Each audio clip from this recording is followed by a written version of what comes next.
where it said, and at our gates are all manner of pleasant fruits, new and old. And our title of our message, or our thoughts this evening, is Happy Ever After. Now, if I understand the Song of Solomon,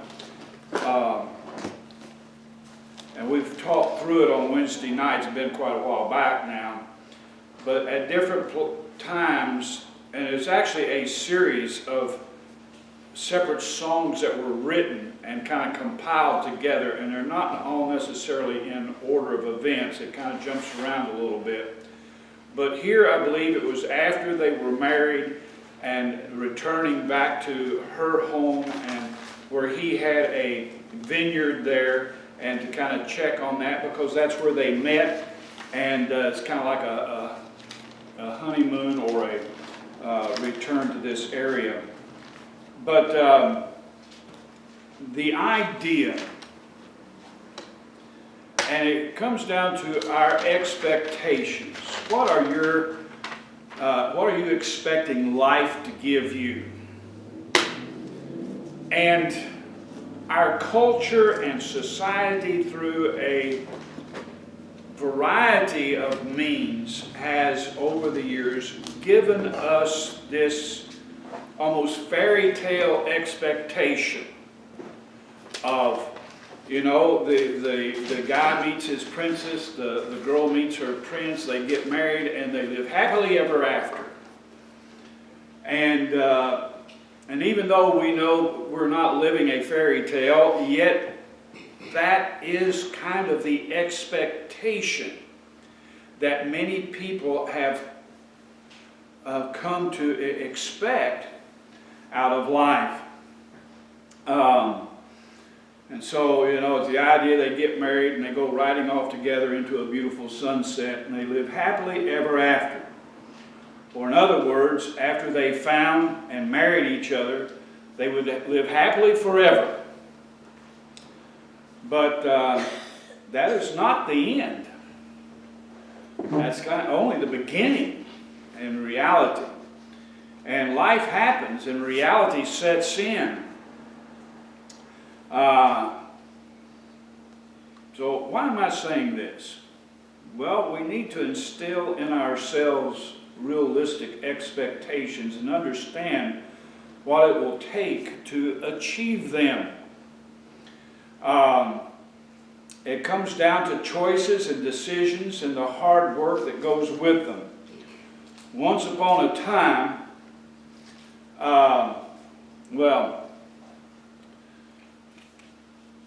what brought this to mind as I was going back there and I was looking at some of the tracks we had out there, my attention was drawn. I don't know why, but at this particular time it was drawn to this track. And this track has a bit of a history. It's been several years ago, I got a call to go visit someone. A family member was concerned about them and wanted me to go visit them. This family member, I believe, was a member here. They've passed since then. And this person they wanted me to go visit had been a member here, had grown up in the church, had gone to Sunday school and everything here. And so, because at the time they lived up in the Mount Morris area, Clio Mount Morris area, I talked to Brother Dan Gordon, and Brother Dan Gordon and I went up there to visit this individual. A young woman, and her life was a mess. And the bottom line from her perspective, she was angry and upset with God as though it was God's fault. You know, why did He allow my life to, you know, get into this shape, into this mess? And we spent some time talking with her and everything, and I came back, just the thoughts and things that's going through my mind. This track was the result of that visit and talking with her. And the search for happy ever after. And it's the idea we have this expectation. And people can go to Sunday school and church and maybe make a profession of faith and everything. But look, if you're not paying attention, Sunday school and church is not some kind of a charmed, give you some kind of a charmed life. You have to listen. You have to pay attention. You have to apply the things that you hear. They're not suggestions. These are the realities of life and death. And you need to pay attention to what is taught and follow them, apply them to your life. This individual had not, and wound up in a mess. And her life was a mess not because God had failed what He had promised her, but because she had a worldly expectation of happy ever after and never applied the Scriptures to her life and violated the very principles that are taught in Sunday school and in church. And that's why her life wound up the way it was. And so, we have this idea, you know, I'm going to find my Prince Charming, I'm going to find my beautiful princess, and we're going to get married and settle down and kind of go riding off into this beautiful sunset, and from then on, life's going to be just this beautiful, happy ever after. It's not always the way it works out. And so, first of all, let me, I thought about just kind of preaching through this, but I cover some of the points in this, but that was kind of the thought, the seed that got me started on this evening. So first of all, what is the ideal marriage? And we see here in the Song of Solomon, and believe me, Solomon's marriages, plural, was not ideal. Matter of fact, that's the reason the kingdom was split. And for his father David's sake, God didn't take the kingdom away from Solomon, but He waited until it was Solomon's son Rehoboam that the kingdom divided. But it was because of Solomon's sins, because he loved many women, and I don't remember the exact number, but I remember one time in an evening class at Lexington Baptist College, and it was brought up in the discussion, and that number was mentioned. And this one black woman that was there, she just said, "He wasn't wrapped too tight, was he?" And of course that just broke the class up. But she was serious, and that was a rather good observation. Nevertheless, the ideal marriage. Genesis 2:22, we have the ideal marriage, if you will. Verse 22, Genesis chapter 2 and verse 22, "And the rib which the Lord God had taken from man made He a woman and brought her to the man. And Adam said, This is now bone of my bones and flesh of my flesh. She shall be called woman, because she was taken out of man. Therefore shall a man leave his father and his mother, and shall cleave unto his wife, and they shall be one flesh. They were both naked, the man and his wife, and they were not ashamed." And so God made for Adam a helpmeet, a mate, and He brought them together. They were married. They were husband and wife. One man, one woman for life. That is the ideal marriage. But we see sin entered in, and it was not a perfect marriage after that. That is, they didn't necessarily live happily ever after. They had one son murder another son, and there was strife and different things that went on there. And it doesn't mention other things, but life was a struggle. The earth no longer brought forth the fruit. They had to labor and work for their food and their, and so on. So it was not that happy ever after kind of life, yet that is the ideal marriage. One man, one woman for life. But we do not live in a perfect or ideal world, and sin does happen. There are other marriages that are less than ideal. Because of sin and because all have sinned and come short of the glory of God, we begin life as a lost person under a condemnation for sin. We have a sin nature, and we sin. Sin entered the world by one man, and death by sin. And therefore death is passed upon all men, for all have sinned. And so we come into this life as a sinner, a lost person. We go through this, and so you have two lost people that are married. The ideal marriage, two saved people whose lives are dedicated to serving the Lord. One man, one woman for life, who bring their children up in the nurture and admonition of the Lord. I forgot to add that, but that's kind of the ideal marriage. One man, one woman, both dedicated their lives to the Lord before they were married, and they bring children into this world and bring their children up in the nurture and admonition of the Lord. Now that's as ideal as you're going to get. It's not going to be without its problems. It's not going to be without its trials, but that's the closest to the ideal that we're going to get.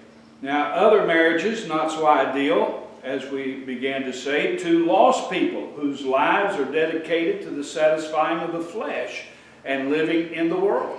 1 John 2.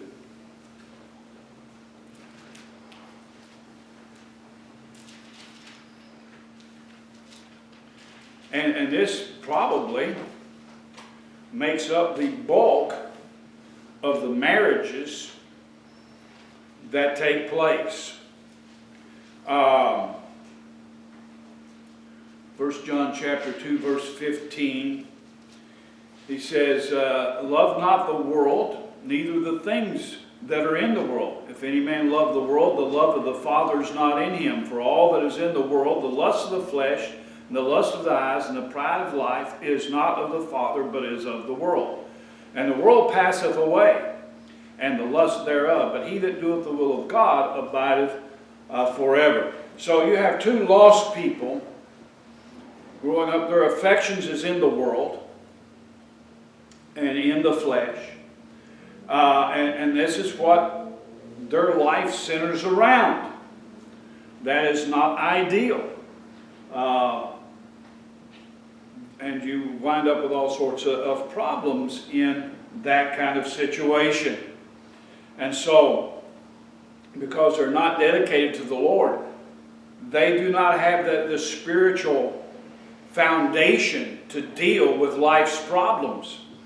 And when they come along, many times this may end in divorce.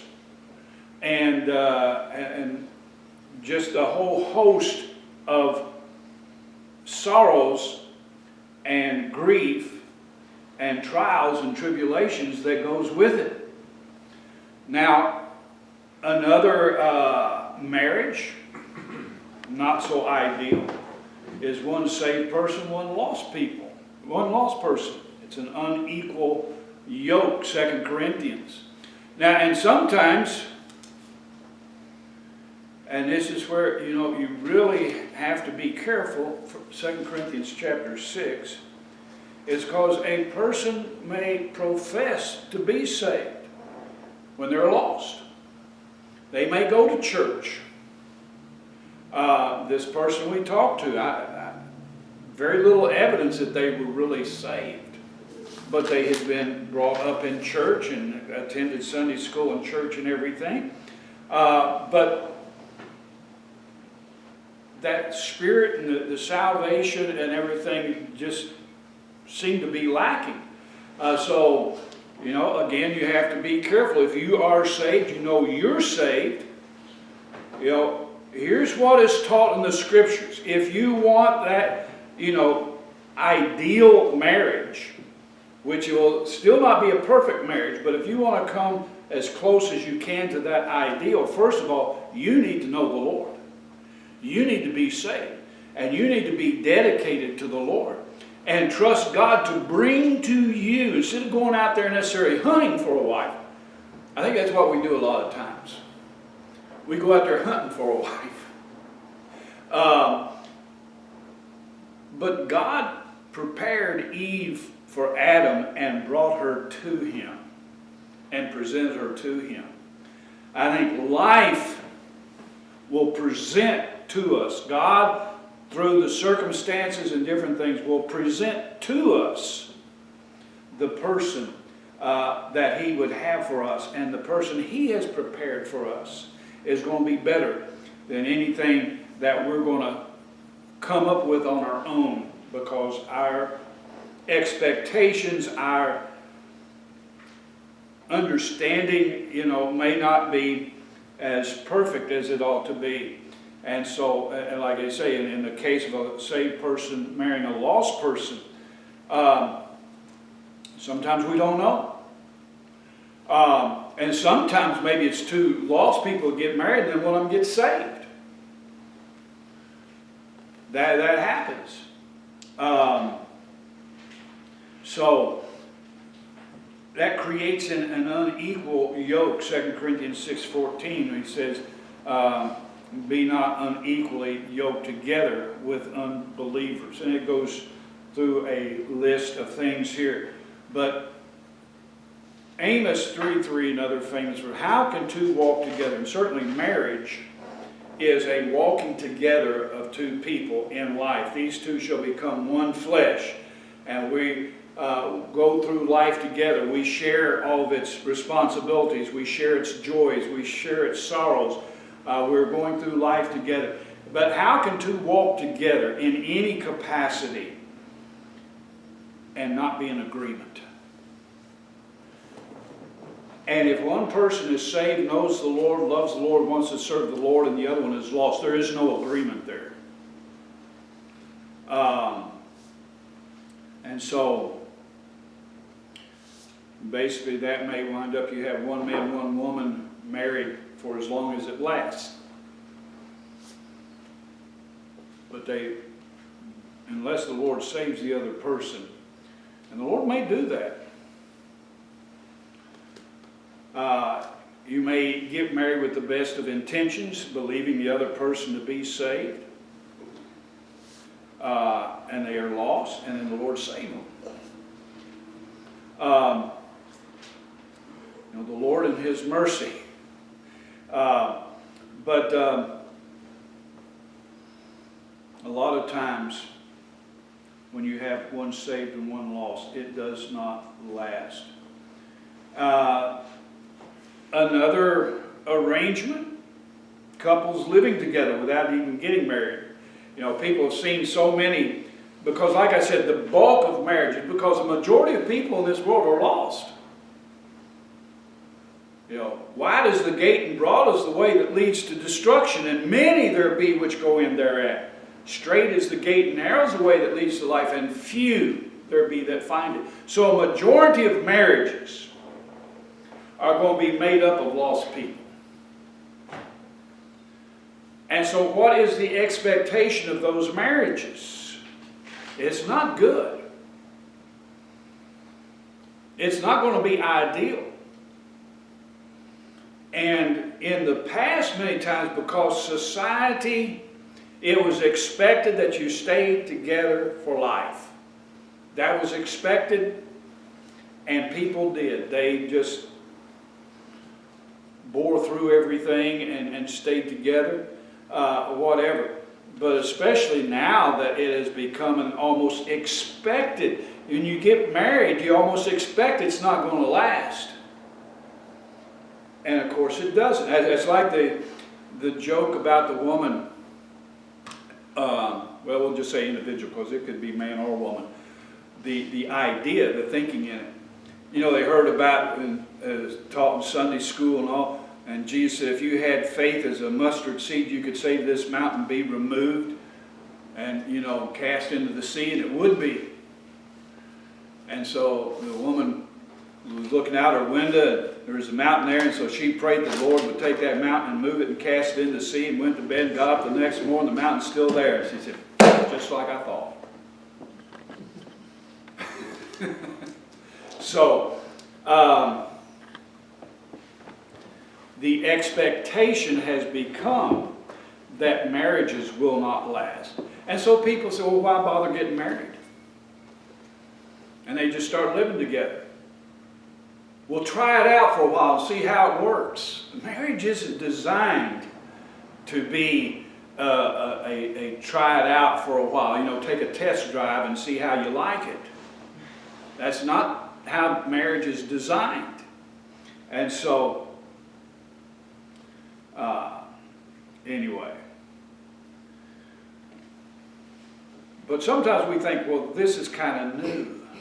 You know, we see this trend going from more traditional marriages and people staying together to divorce and all sorts of things, to now people just cohabitating together.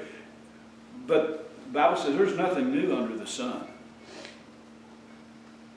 Ecclesiastes chapter 1, Solomon begins his observations there with this.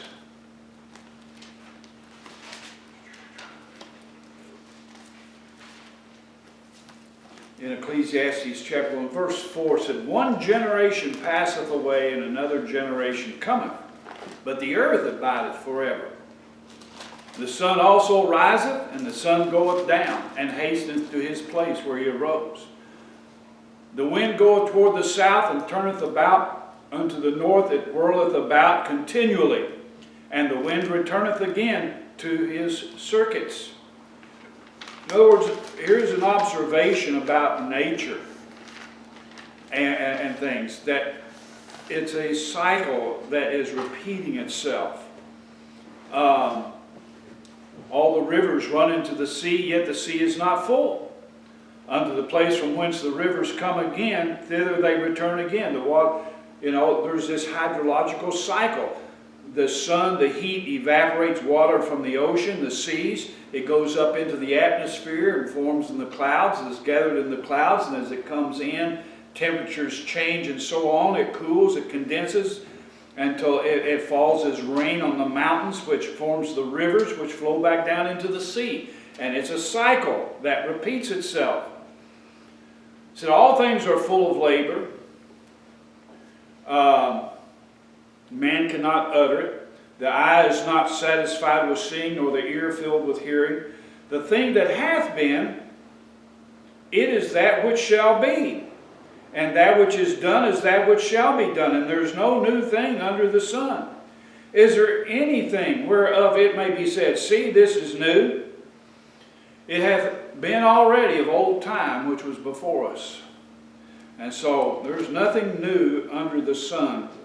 Paul says in 1 Corinthians, and kind of applying that idea, said there's no temptation taken you but such as is common to man. And so as we see these things occurring, it has been part of the human condition from the time of the fall. And so there's nothing new in any of this. And we see sin at work. And so understand this, you know. Disney princess stories are fiction. They're made up. They do not reflect reality. Most of their historical stuff does not reflect reality either. You know, I used to complain you know, the movies based on the Bible. Hollywood could never get it right. They've never gotten it right yet. And when it comes to history, Disney can't get it right either. They've got to play with it. But understand, see, that has formed the thinking, especially of young girls. That has had an impact, but it's not a realistic one. And people are paying the price for that. Lives are being destroyed because of that false expectation. And now we're even seeing, and this isn't anything new either, same-sex marriages. Men marrying men, women marrying women. This is not an ideal marriage. It doesn't even fit the definition of marriage. Romans 1 and verse 26.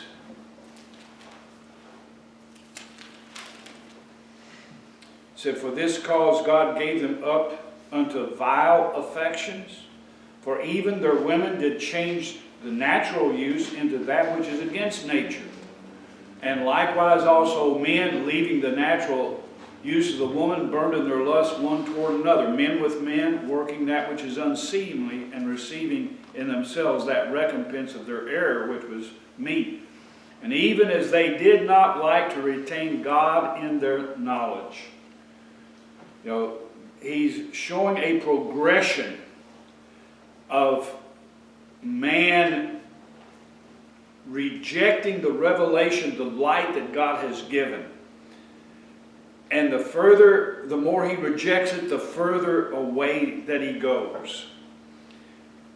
And so we see this as kind of hitting rock bottom. And even as they did not like to retain God in their knowledge, God gave them over to a reprobate mind. To do those things which are not convenient. And this list of things here is what the reprobate mind. And you go back in Genesis there when he's describing as it was in the days of Noah. And the thoughts and intents of their heart was only evil continually. That's what it's describing here. And so, and as you look at because in all of these situations, think about it for a minute. Their excuse is, but I love them. You know, love. Love seems to be the object that they worship and that they desire and what they're looking for. But they have a false expectation, a false understanding of love. And it leads them into these various things. And so even, these same sex, well, if I love this person, why can't I marry him? Well, I love my mom and dad too. I love my children, but I'm not marrying any of them. There's different levels of love and aspects of it. And it's not necessarily what a marriage is based on.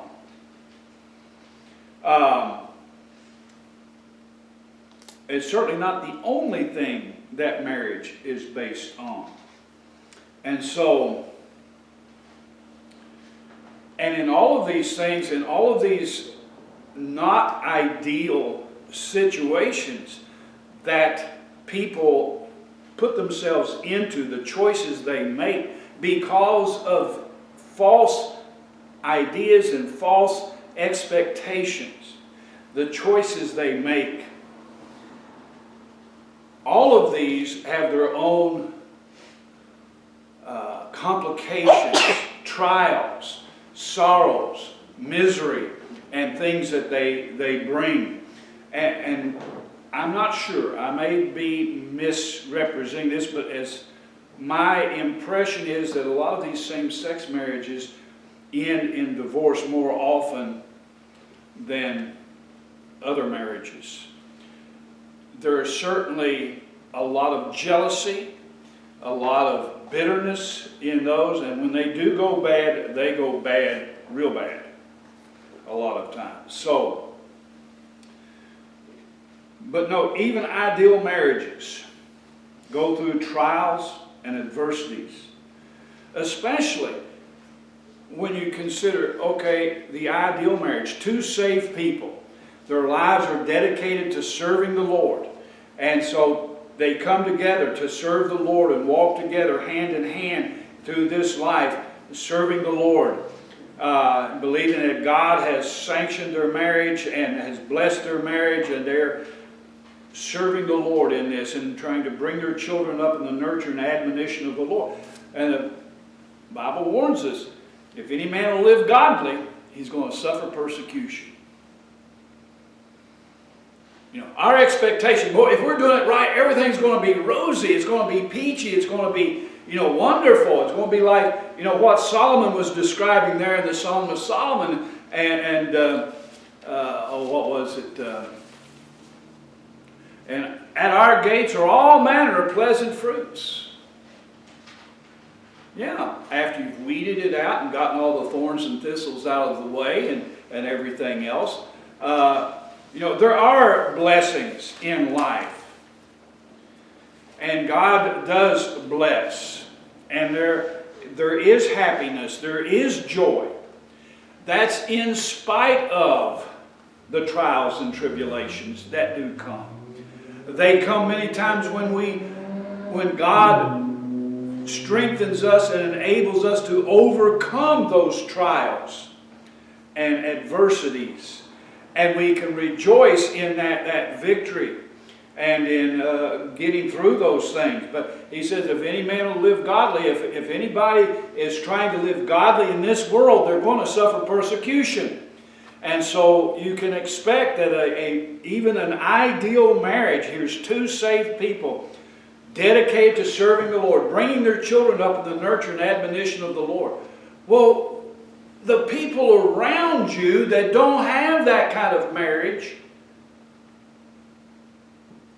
there's envy, there's jealousy, there is a malice, and it manifests itself in persecution. Just as the world hated God, Jesus said they hated me, and if you're going to serve me, they're going to hate you also. And so, what is your idea of an ideal marriage? Is it one without any trouble? Is it one without any arguments? Is it one without any trials and sorrows along the way? No. But the ideal marriage will survive through those things. That's the difference. These others don't. They fall apart. They turn on one another. They become bitter. You have all these various things that happen and say, well, I just fell out of love with them. Well, you didn't know what love was to start with. And that's the wrong thing to base a marriage on anyway. You see, we said that's not what you base and build a marriage on. You know, love for the Lord and a dedication to serve Him and be obedient to Him, and two people coming together with that mutual idea. Anyway, so let us seek to find the conclusion, the bottom line of what we are saying here. And again, in Ecclesiastes chapter 12, he said, let us hear the conclusion of the whole matter. You know, he goes through all of this observation about life in general and all these different things and the things that people seek after in order to find joy and all, and said, vanity of vanity, all is vanity, saith the preacher. And so, but he comes down to this conclusion: fear God and keep His commandments, for this is the whole duty of man. Let that sink in. You know, the conclusion, the bottom line, the conclusion that you draw from all of this information that he's given,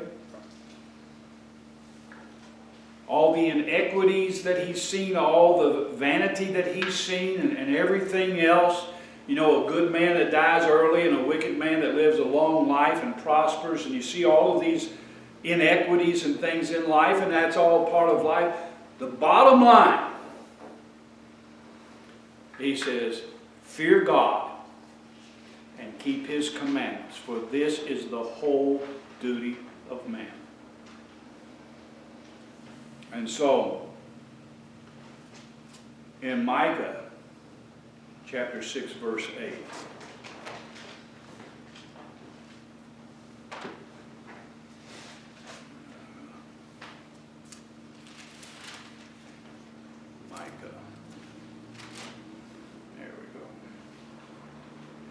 Micah 6 and verse 8. He has showed thee, O man, what is good, and what doth the Lord require of thee, but to do justly, and to love mercy, and to walk humbly with thy God. You see, that's the good way. And basically, an ideal marriage is a man and a woman that are both dedicated to doing that. And so, you know, these are the things that somehow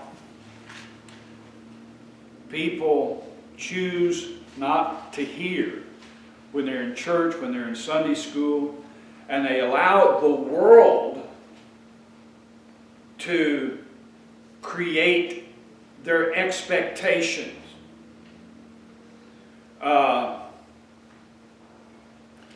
One of the things I did, where was that? I missed it. You know, of the saved person, the lost person. I believe that Samson was a saved person. He was a Nazarite from birth. But he didn't make some good choices in life. And it was over in Judges.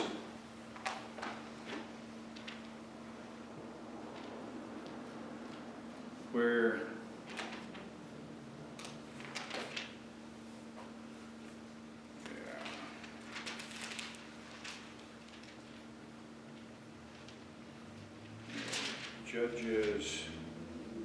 Judges 14 verse 1. And Samson went down to Timnath and saw a woman in Timnath of the daughters of the Philistines. And he came up and told his father and his mother and said, I have seen a woman in Timnath of the daughters of the Philistines. Now therefore get her for me to wife.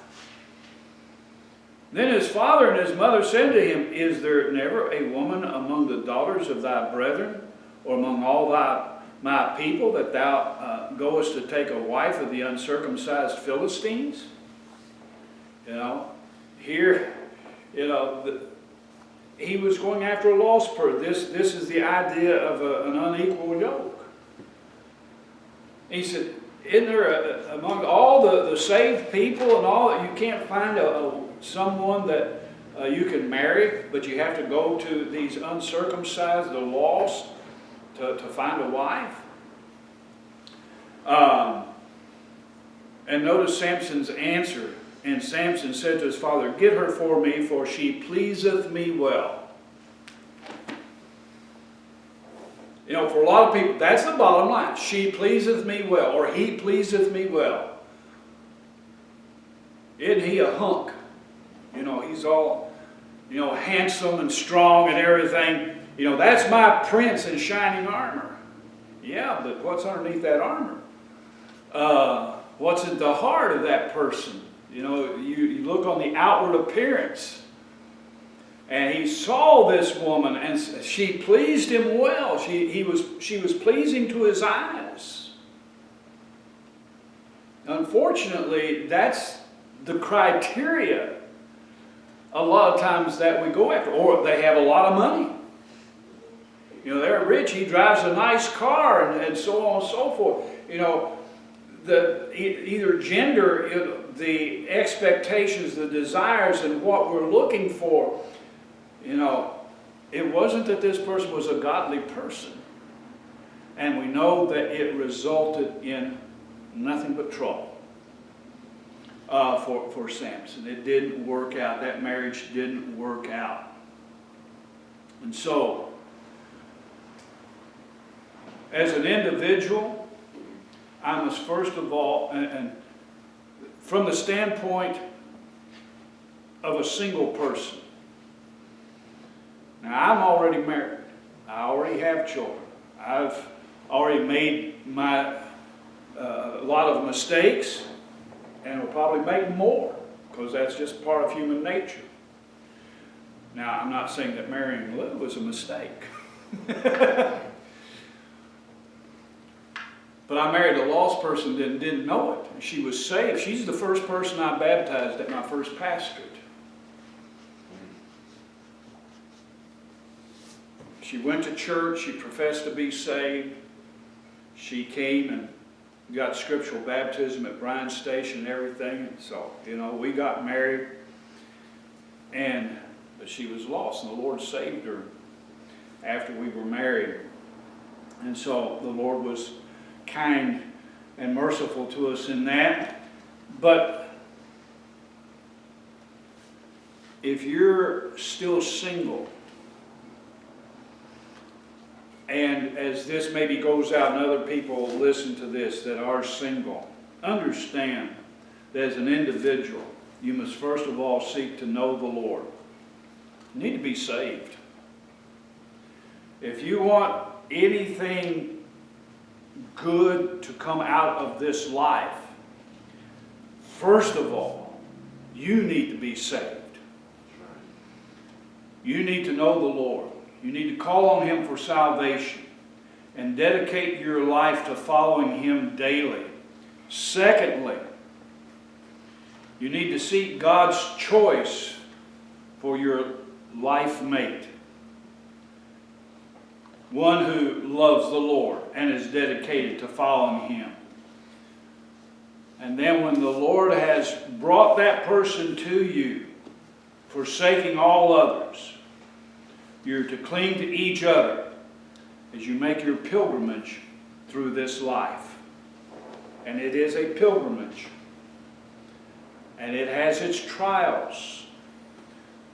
But when God's in a marriage, and I don't see how some of these people last as long as they do, without God in their lives, without God in their marriage. It is unimaginable, especially in this day and time. And this isn't new, because it says, as it was in the days of Noah. The world has gone through this before, and it preceded the destruction and judgment of the world. But anyway, and we have our sunset. 1 Thessalonians chapter 4. It's not the one pictured in the Disney cartoons, but we do have a sunset that we ride off into, if you will. 1 Thessalonians chapter 4 and verse 13 says, "But I would not have you to be ignorant, brethren, concerning them which are asleep, that you sorrow not, even as others which have no hope. For if we believe that Jesus died and rose again, even so them also which sleep in Jesus will God bring with Him. For this we say unto you by the word of the Lord, that we which are alive and remain to the coming of the Lord shall not prevent or precede them which are asleep. For the Lord Himself shall descend from heaven with a shout, with the voice of the archangel, and with the trump of God, and the dead in Christ shall rise first. Then we which are alive and remain shall be caught up together with them in the clouds to meet the Lord in the air. So shall we ever be with the Lord." That's our riding off into the sunset right there as a believer. We have that. And as far as happy ever after, Revelations 21.